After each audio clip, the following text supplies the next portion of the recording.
Good morning, everyone. Welcome to Ron Paul Country. It's great to have you here. Beautiful Lake Jackson.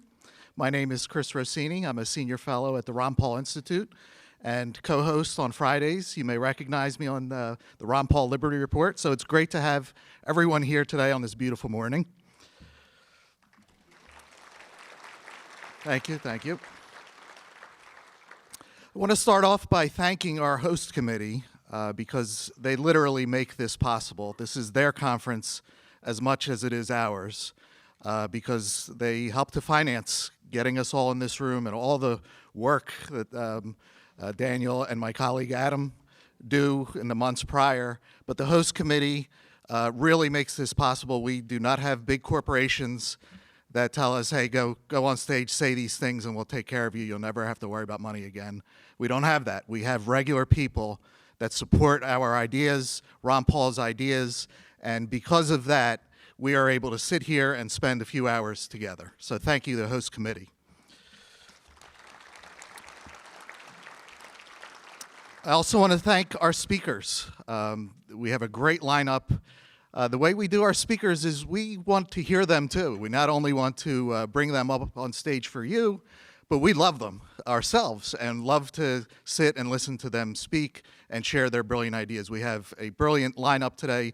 We hope that you enjoy it, and we look forward to each and every one of them. And last but not least, everyone else that is here from all over the country. Last night we had a dinner, and people from all over. It's so. It pulls on the heart to hear somebody. I traveled across the country to come see you guys because, you know, our work is over the internet. We're on cameras. There's no one in front of us. So to hear people that will take time, spend money to go across the country to come see you is very special. So thank you to each and every one of you for taking the time on a Saturday to come here to listen to these ideas. Thank you again.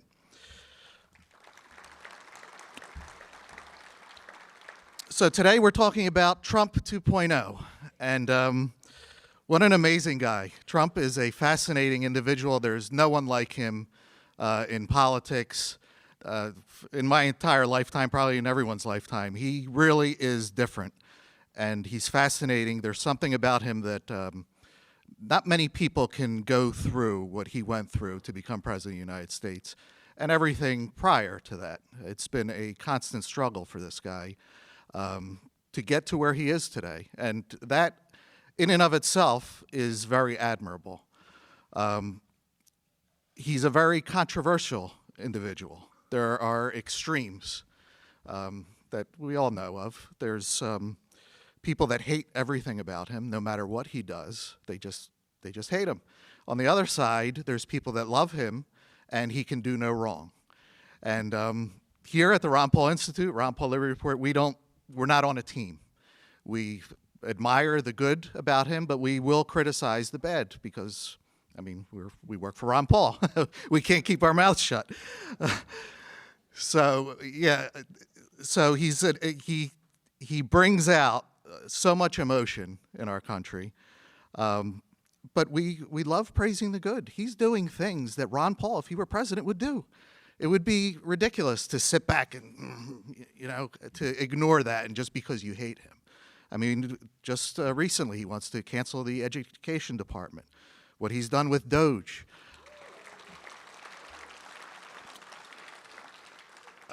The border, I believe it was 93% of people less are crossing the border. That could have been done for years, and he's done it. So you can't just sit and be silent because you don't want to show that you like the guy. Also, from our perspective, we're not fans of his foreign policy, so we can't just have blinders on and say everything is brilliant. He can't make a mistake.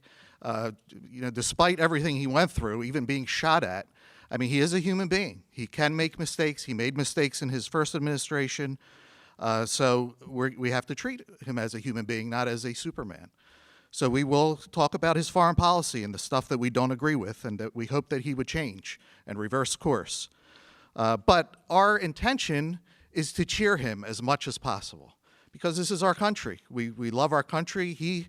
I believe he loves our country.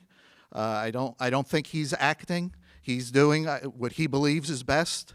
So we want to cheer as much as possible. We don't want to criticize. But in good conscience, we have to criticize if we have to, if we feel that we have to. So with that being said, I want to bring up our first speaker. He's a brilliant economist, and that may be too narrow of a description. He's really a brilliant mind, in my opinion. He's a former Republican representative from Michigan. He was a former director of the Office of Management and Budget under President Ronald Reagan, who I remember I was growing up, Ronald Reagan. He was a great president as a kid. He's a best-selling author, and if you've never read The Great Deformation, please go get yourself a copy. And he has a new book out that he's going to discuss today. It's called How to Cut $2 Trillion, and it's a blueprint for Doge. So it's a great, timely book that he has. And please go to his website, David Stockman's Contra Corner. You won't be disappointed. He's very prolific. It's my pleasure to introduce to you David Stockman.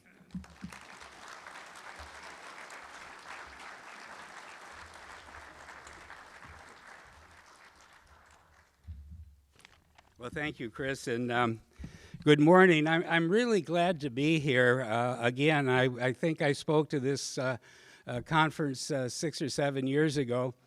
So when I got Ron Paul's invitation to be a speaker this time, I was really delighted because it's the first time anybody ever invited me to come back. So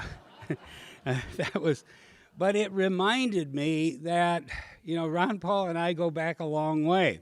50 years, in fact, when I was a congressman from Michigan and he was a congressman from here. And it was a different time, and we sometimes get discouraged about how bad things look today. But even way back then, 50 years ago, we thought everything was going to hell in a handbasket, and, we're still here, so somehow we struggle through this. But I can remember that we often sat on the floor of the House in the back benches, just the two of us, commiserating about the circumstance at the time. There were 285 Democrats in the House, 140 Republicans. Of the 140 Republicans, 70 of them were rhinos, so they were kind of useless. And 68 of the remainder were basically good, solid, small government conservatives on the domestic side of the Potomac, but they were big government empire firsters, cold warriors on the Pentagon side. So there was basically two of us left there. We often sat in the back wondering, could we make a difference? What should we do? Because we had so many views that were similar, almost identical.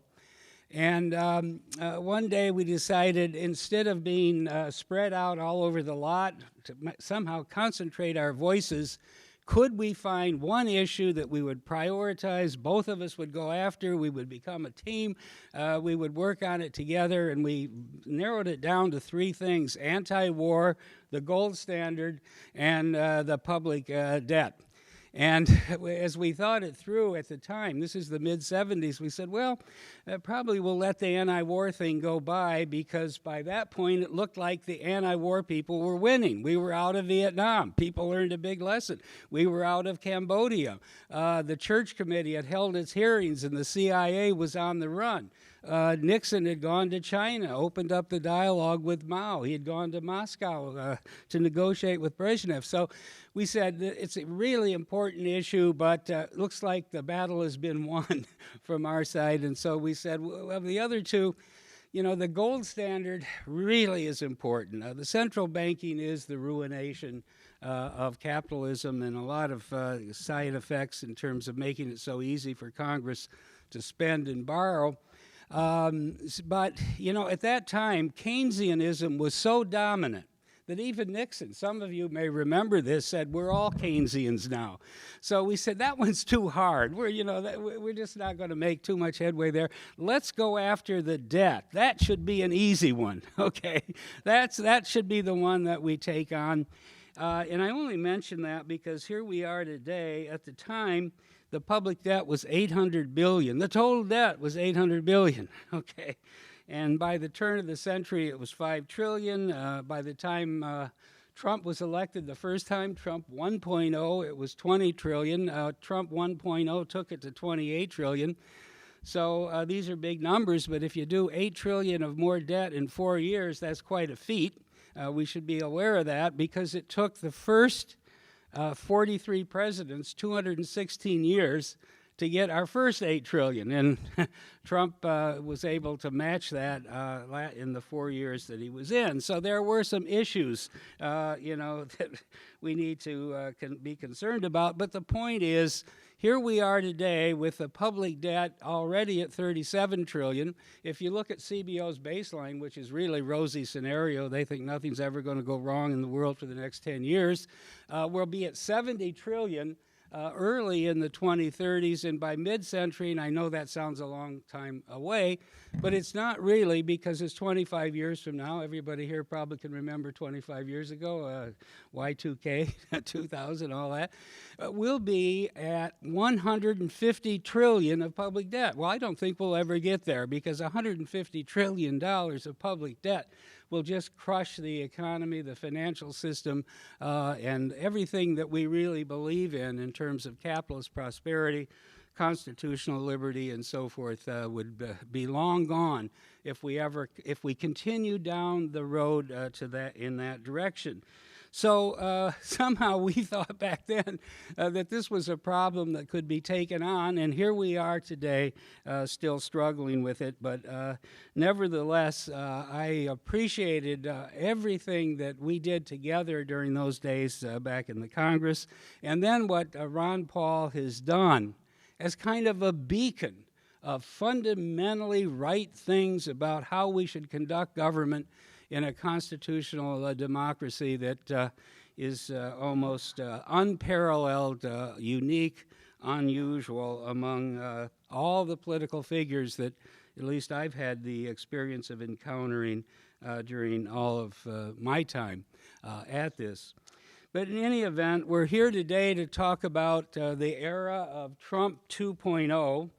And I think a lot of us are probably feeling a bit of whiplash as we go through this pell-mell process, because from day to day it goes from good to really good to bad to horrible and to pointless. I mean, what is this Greenland thing all about? And do we really need the Panama Canal back? And, he gets sidetracked on a lot of things, and he's dead wrong on some, such as this whole terrible regime of reciprocal trade that he's coming up with. We're going to see that on April 2nd. I think it's going to be a disaster, but that's a topic for another day.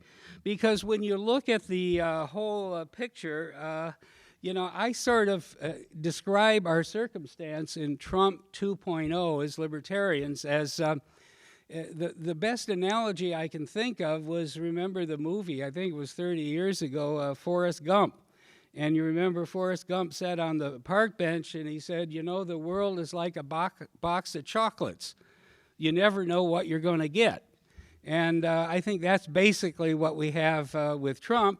We never know what we're going to get, the good, the bad, and the indifferent. And as Chris said, what we need to do is support as strongly as we can all the good, and we need to not hesitate to be critical or dissent when some of the bad things come along. But there's been a lot of good things. The appointments, I think, were just astounding. Bobby Kennedy, Tulsi Gabbard, Kash Patel, Pam Bondi, tremendous. I never would have believed at least 4, 5, 6 months ago that people with those kinds of sturdy views of the world and what Washington should be doing would be appointed to these strong positions, including, especially, I think, Tulsi Gabbard at, the DNI, Director of National Intelligence. I mean, she has descended for the last 20, 25 years from the whole sort of neocon foreign policy. And, they actually went after her, as many of you remember, in the hearings because she went to Syria to meet with Assad because allegedly he was such a bad guy that you shouldn't even get near Damascus. Well, Assad is gone, and now we have the real jihadists in, and I think she's proved that she was right all along. Our whole policy of regime change in Syria after all the other failures, Libya, Iraq, and we could go on down the line, make it clear. Now, there were other bad ones, too. I don't know how we got Marco Rubio. I mean, he was like, little Marco Rubio, as Trump once called him. I mean, he was right out of neocon central casting, and that's unfortunate, and there's a lot of other bad appointments. But still, when you look at everything, the way that Trump in that State of the Union address went after DEI and the way they're cleaning it out of the agencies and departments in Washington, woke is on the way out. It's in retreat. The Green New Deal, finally someone said, this damn climate crisis is a hoax. And we're going to say that. Now he's got a Secretary of Energy who's actually willing to say it out loud, that we're going to produce all the energy we can at the lowest price that we can get in order to help our economy get back on its feet and grow. So and then, of course, the whole Doge thing. I don't know if Trump really thought it through or how he got to Elon Musk.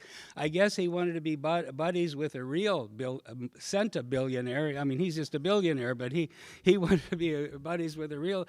But he put the right guy in because, Elon Musk is doing a tremendous job of just reopening the whole fiscal debate about, the nonsense and the waste and the destructive, counterproductive activity that is insinuated everywhere in these departments and agencies, and getting the goods out and exposing the nonsense that the USAID and our foreign aid was just a good way to get started. And I was glad to see they went after a couple days ago the Department of Education. Well, you have to stick to things, because I went after the Department of Education in 1981, and we were going to abolish it then. And lo and behold, Washington protects its own. So there was never a reason for the Department of Education. That was always meant in our constitutional scheme of things to be a job for state and local and school districts and parents, and not for the central state to be attempting to, impose policies and uniform curriculums and so forth in the education sector. But in any event, no one said boo about that after Reagan failed. The president didn't fail. They appointed a Secretary of Education who was all for keeping the department. That was in the Reagan administration. So you're always being infiltrated by the Republicans who want to get along, go along in order to get along. But anyway, he's done, an enormous amount of good. And on the foreign policy front, obviously it's mixed. But I kind of think behind all of it, on Ukraine, we really had what I call the snit that shook the world about 2 weeks ago when little Zelensky ambles into the Oval Office and starts lecturing the president, and it's the problem you have with alliances generally, that we're the hegemon, we're the giant protector, keeper, policeman of the world, keeper of the order, yet all the little guys all around the world, Taiwan, Ukraine, Latvia, Montenegro, you can go on, behave in ways that they would not vis-a-vis their neighbors if they didn't have Article 5, which is, we'll go to war if you start a war with your neighbor. They would not be poking the bear like they like to do in Poland and Latvia and Estonia from time to time. There would be a totally different view of Russia in Western Europe. For crying out loud, they had a good thing going. Russia had all this cheap hydrocarbon supply. It was coming through these pipelines that had been built over decades. And yet the neocons in the Washington war machine talked these people into destroying their own economy. I mean, look what's happening to Germany today. It's falling apart because its whole export machine and its strength in the world market was based on cheap energy, and the cheap energy is gone, and not because it was exhausted geologically or there was some kind of economic collapse. It's because they elected to cut off the Russian supplies. Anyway, there is a lot of good things coming out of the administration on foreign policy, but and I'm thinking, you're wondering, well, Trump talks in all kinds of different directions. One day he's huffing and puffing and warning someone like the Iranian Ayatollahs that they're going to be blown to smithereens if they don't shape up. And the next day he's talking in, I think, pretty persuasive and almost emotional terms about the killing has to stop in Ukraine. Why are tens of thousands of people on both sides being sent into this meat grinder for no reason of, peace of the world or security of the United States? So it's a little hard to figure out where he's coming out, but I think I figured out what's driving him. And this is just speculation, but you could, consider it. I think he really has got a big case of Nobel Peace Prize envy with Obama. And of course, Obama didn't deserve it. I mean, Obama installed all these neocons and got us into the mess that we're in today, but he did get the Nobel Prize, and I think Trump wants the Nobel Peace Prize, and to do that, he has to be a peacemaker, and at least he can't start any more wars. So although there's a lot of touch and go right now in the Middle East, and it's kind of, you all know how bad things are there and the stupidity of what we're doing, but when push comes to shove, I think he's going to find some way to maybe get his friend Putin to intermediate, to get some kind of dialogue going with the Iranians so we don't end up with what some of the hawks want to do. Well, in any event, all of these things are happening. They're happening quickly. A lot of them are for the good. There's a lot of things to worry about. He's unleashed the mad dogs of spending cuts, which I'm all for, but they don't really have a fiscal policy that's going to get us out of the mess that's leading to these massive deficit figures that I've mentioned a moment ago. So in order to do my little part, once I heard that Elon Musk was going to head this new department called DOGE, and that he wanted to cut $2 trillion. So I quickly wrote a book, which you can get out in like 3 weeks. It's called How to Cut $2 Trillion. And it's a blueprint about, department by department, sector by sector of the budget, how to get there. And the point I want to make here is that for some of you who've read my other books, it's only 158 pages long, so you could probably actually get through it. I was talking to someone last night who told me that they had been reading The Great Deformation, which, it's 700 pages. Okay, and Chris, thanks for mentioning it. It was kind of a revisionist history of how we got to the mess we're in, going all the way back to the New Deal. But anyway, it's 700 pages, and this very nice person I talked to said, I said, well, how did you like it? And she said, well, it's really fascinating. It's a good book. I'm about a third of the way through. Well, I wrote this in 2013, so I figured out quickly that she'll be done by 2052, at the rate that she's going. But anyway, this one won't take you till 2052. Now, what I'd like to do in the time I have is to talk about that issue, the budget issue, the fiscal issue, everything that DOGE is trying to do, and maybe simplify it, because when I sat down to put this together, I said, the budget is $7 trillion. It's heading towards $9 trillion a year. And if you look at it on a trend basis, which you have to, you can't get everything done overnight, spending in the next decade, which is the time capsule or time frame they use, is $85 trillion, okay? And revenues under current law are only $62 trillion, so you got a gap there of, 23 trillion, 24 trillion. So how do you, get your arms around this? How do you convey in a way that the attentive public, at least, and maybe a few attentive members of the House and Senate can track? So I came up with the idea that how do we parcel out $2 trillion of savings per year? This isn't over 10 years or longer, but you got to do it in 2 years, because otherwise we're going to be running 3 trillion, 4 trillion deficits as interest rates go up and the debt service explodes. It's already a trillion a year now. It'll be 2 trillion by the middle of the 2030s. How do you put this in a package that can be tracked? So I said, okay, there are 3 things in the fiscal realm. There's fat, there's muscle, and there's bone. And let's figure out how we can get 2 trillion out of fat, muscle, and bone. And I ended up, to abbreviate this a little bit, with 400 billion of fat, 500 billion of muscle, and 1.1 trillion of bone. Now, what do I mean by fat? Well, by fat, I mean everything that Doge is after, everything that you're reading about in the daily papers, all the excess staffing, all the waste, some agencies and departments that we shouldn't have, never should have been there in the first place, like the Department of Education, or big, viper pits of waste like foreign aid.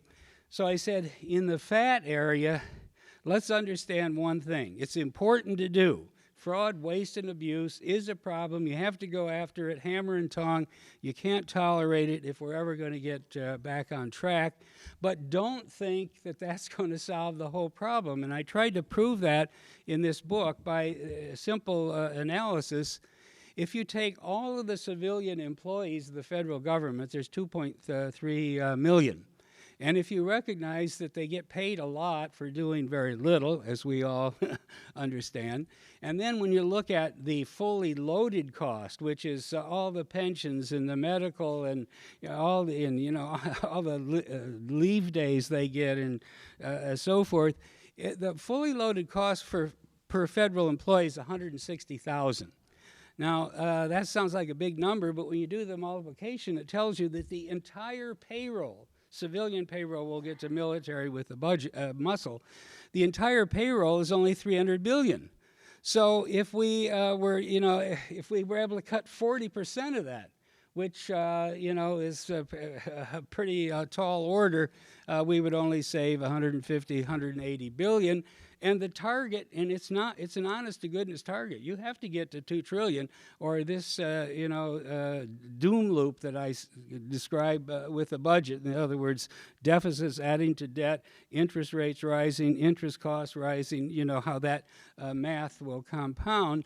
So if you don't get to 2 trillion, you're in trouble. And yet, if you look at the federal government, and you hear people always say, and this is an error, I think that people on our side ought to understand, that government isn't a business, okay?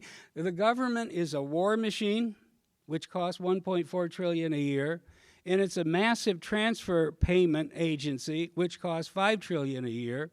And until you address those, the war machine being the muscle, and the entire, big transfer payment system being the bone, you just can't make any traction. But in any event, what I did in the book was I said, well, let's go back to the budget that we had, in 1981, because that was the Reagan attack on big government and the welfare state and so forth.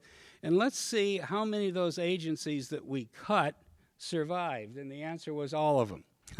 And so I said, let's put them back on the chopping block. So I took 16 agencies all the way from the Department of Education, foreign aid, and then the FBI, which I don't think we need at the national level, and the OSHA, and a whole bunch of others, Corporation for Public Broadcasting, Legal Services, all of those activities that shouldn't even be in the budget.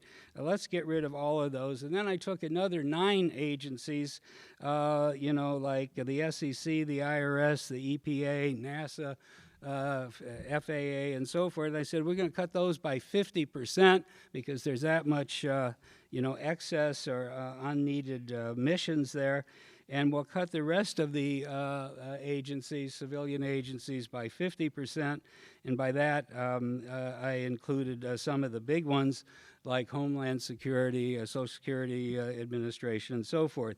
Now, the point that I try to make in the book is after you do all that, you really are taking out a sledgehammer or a machete or fiscal machete or whatever you want to call it, and the effect of it would be to reduce federal civilian employment by 530,000 people, which is well more, upwards of 30% of the total payroll.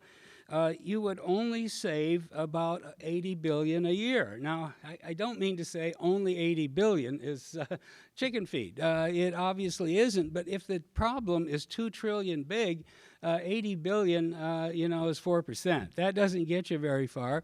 And then if you recognize that if you were able actually to reduce the federal payroll by 500,000 plus in all of these agencies that I've just been mentioning, if you were able to do that, you will get rid of some other related costs like travel and, IT costs and occupancy and the rest.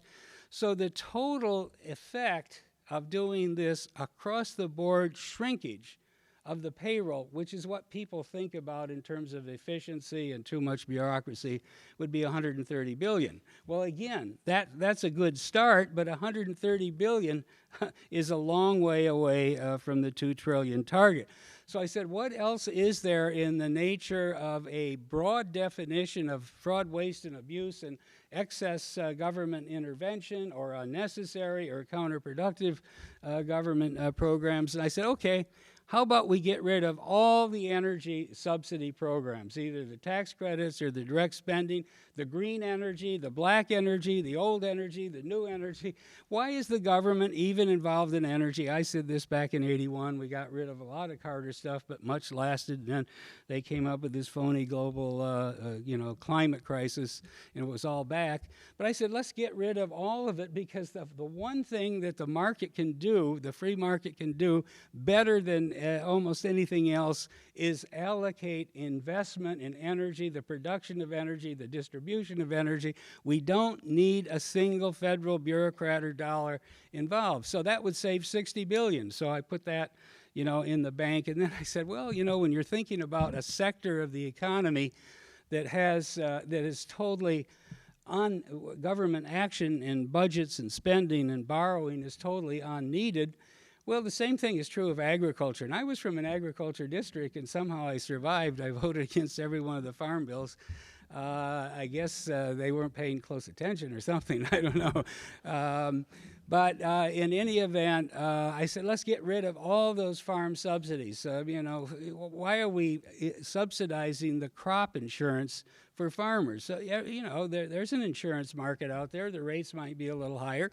But why should the bus driver in Milwaukee be putting money in the till so some farmer in Texas, let's say, can get cut rate weather insurance, and you can go on. But the point is, there's $40 billion there, so I put that in the bank as well.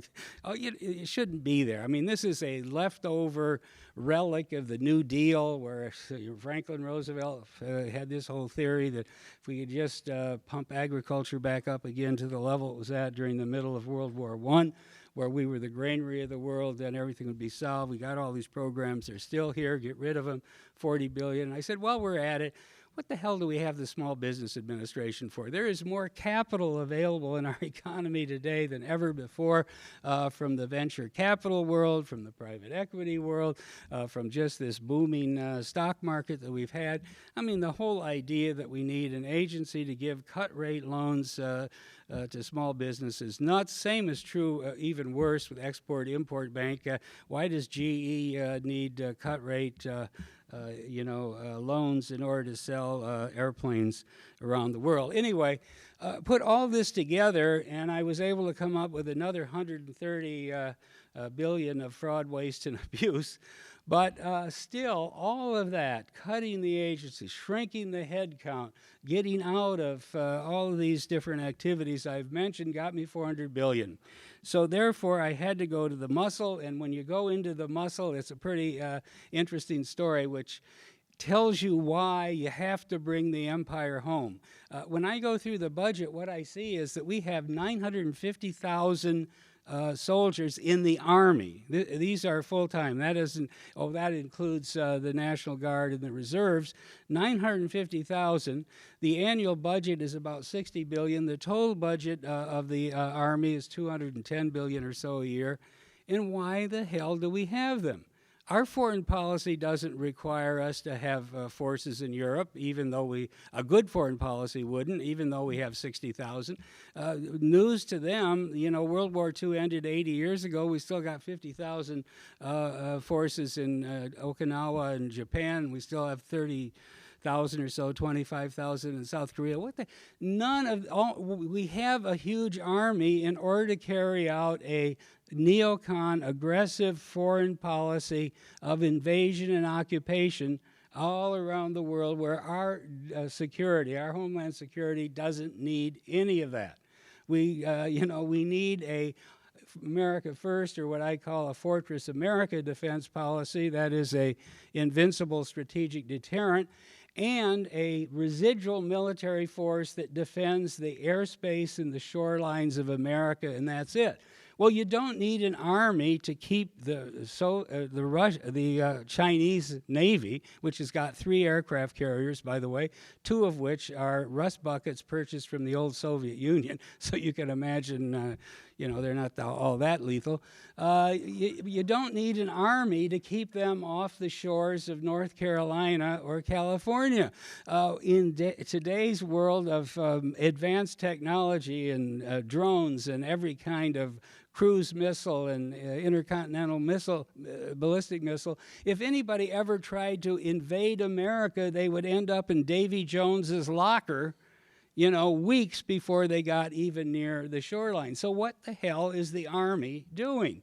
It's way too big. It's just a residual, leftover thought from a Cold War period where we had this whole theory that we needed collective security, we needed alliances and allies all over the world, and to help that, we had to have 750 installations and bases, and all of these people, both stationed abroad as well as in reserve here. Well, you don't need it. So as I went through this, I basically said you could cut this $200 billion Army budget by 70%, have a residual force that's here for mop-up operations if they ever got even close to the New Jersey shore. But the rest of it isn't needed if you don't think you're policemen for the world, and if you don't think that we should be invading, occupying, because we now know that every one of these efforts have failed. I mean, I started as a Vietnam War protester in 1968. I signed a We Won't Go thing, and the FBI then put me in a red file, and it was kind of amazing. 12 years later, I was in Ronald Reagan's cabinet, and some reporter found that I had a red file, and they asked him, do you realize your budget director was a radical and that there's a big file at the FBI, a big fat red file? He said, yeah, we were all young once. That was his. In other words, you're idealistic when you're young. But in any event, we don't need an army that big. Then I looked at the Navy. There's about 600,000 people in the Navy. Another, the manpower budget alone is 60 billion or so. The total Navy budget is about 250 billion. But when you look at it, what we need is a strategic deterrent, and we have 3 legs, the so-called triad, the submarine-based, Ohio-class submarines, there's 14 of them, the B-2-based stealth bomber-based part of the triad, and the Minuteman missiles. And that is so overwhelming with the 1,700 active warheads that we have any minute that it is a strategic deterrent that will stop anybody in the known universe, this world or Mars for that matter, from either attacking us in a nuclear attack or attempting to blackmail us. Now, the reason I mention this, not to get too detailed, is that entire triad strategic deterrent, which is, truly invincible today, costs $75 billion a year, even when you allow for replacement and upgrade of the submarines, of the missiles, and of the long-range bombers. Well, that's 7% of the budget. The heart of what keeps the homeland secure only costs 7% of the budget. And then as you go through the other armed services, as I've just done, and say, what do we need for the second part of homeland security, which is defense of the homeland, the airspace, the coastal waters, and so forth. And you don't need what's left. You don't need $800 billion for all of that, and that was the reason that I carefully went through the analysis. But when we looked at the Navy, that just gave you a clear indication of how out of kilter, how displaced the whole thing is. If you take the strategic deterrent and the Navy's part of it, which is the Ohio-class submarines, which are all over the oceans of the world, 12 are on duty at any given time. Nobody's going to ever find them. It's really the heart of our defense. But it only involves 10,000 Navy personnel. And then if you look at the attack submarine force that we might need to defend the coastline and the homeland, it's another 30,000. So of the 550,000 personnel, you can find 40,000 that are at the heart of what we really need for, one, the invincible strategic deterrent, and two, for the homeland defense. So the rest of them, there's 140,000 personnel involved in the 11 carrier battle groups, aircraft carrier battle groups. They're sitting ducks. Why do we even have them today? The only purpose of an aircraft carrier is to conduct wars of invasion and occupation, to meddle and muck around in the Middle East, or to huff and puff in the Far East at China because, we think somehow that Chiang Kai-shek shouldn't have lost the war in 1949, and we have to keep, the state, the artificial state that he created, alive. Well, that's what this is about. It's all about power projection. It's all about hegemon, the global hegemon. It's all about empire. So if you strip down the Navy to a non-empire homeland defense-based operation, you can save another huge amount, somewhere in the range of $140 billion. And then I went through the Air Force, and a lot of the Air Force would be needed, but it would be redeployed. We'd take it out of the bases in the Persian Gulf and in the Far East and in Europe, and you would keep it based here in North America, and if anybody headed in this direction, you would have a lethal Air Force that would take them out. But overall, there is a step-by-step plan based on bringing the empire home and having a foreign policy that's based on Fortress America and an invincible strategic deterrent that would save $400 billion a year. We get rid of the foreign aid. Who needs that? That's all designed just to buy allies that we don't need. That's $50 billion. And then the other thing in there that I think I just want to make one brief comment on is if I look at the total, what I call warfare state budget, it's $1.4 trillion, but $370 billion of that a year is for veterans benefits.